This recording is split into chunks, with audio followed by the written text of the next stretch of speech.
Mani o'ng qo'limda to'rtta barmog'im yo'q.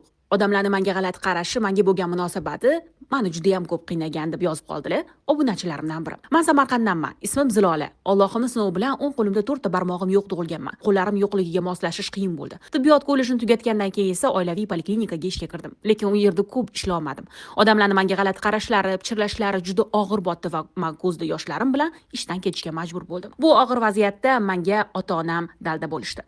Yaqinlarim yordami, ustozimning mehri yaxshi tikuvchi bo'lishimga sabab bo'ldi. Vaqt o'tdi va 24 yoshimda xorazmlik sog'lom bir yigitga turmushga chiqdim. Turmush o'rtog'im mendagi kamchiliklarga qaramasdan menga uylandilar.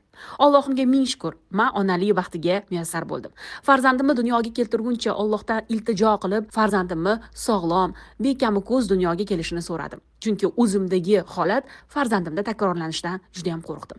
Birinchi farzandim sog'lom dunyoga keldi. Ko'p ishlarni qilishga qiynalgan vaqtimda onam meni qo'llab-quvvatladilar. Bu orada Samarqanddagi universitetlardan biriga o'qishga kirdim.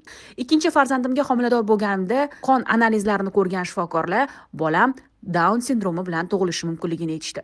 Homila katta bo'lganda buni aniqlash mumkin ekan, lekin afsuski homilam 8 oylik bo'lganida koronavirus sabab klinikalar karantinga yopildi va bolani yuragini Doppler qilishning imkoni bo'lmadi. Va Allohimga tavakkal qilib bolani dunyoga keltirdim. Operatsiyadan keyin ko'zimni ochishim bilan doktorlardan farzandim sog'lommi deb so'radim. Xudoga behisob shukr, ikkinchi farzandim ham sog'-sog' dunyoga keldi. Hozir hayotimiz juda ham yaxshi, ko'z temasin. Oilam tinch, farzandlarim sog'lom. Balki hayotim kimgadir o'rnak bo'lardi, bularni sizga yozdim. Lekin bu kunlarga yetishgunimizcha yaxshigina qiyinchiliklar bo'ldi.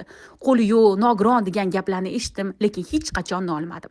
Ming shukr, boriga, berganiga, ko'rsatganiga shukr dedim. Bu hikoyani eshitgandan keyin bu jonimni bitta gaplari esimga tushib ketdi. Birini ko'rib shukr qil, birini ko'rib fikr.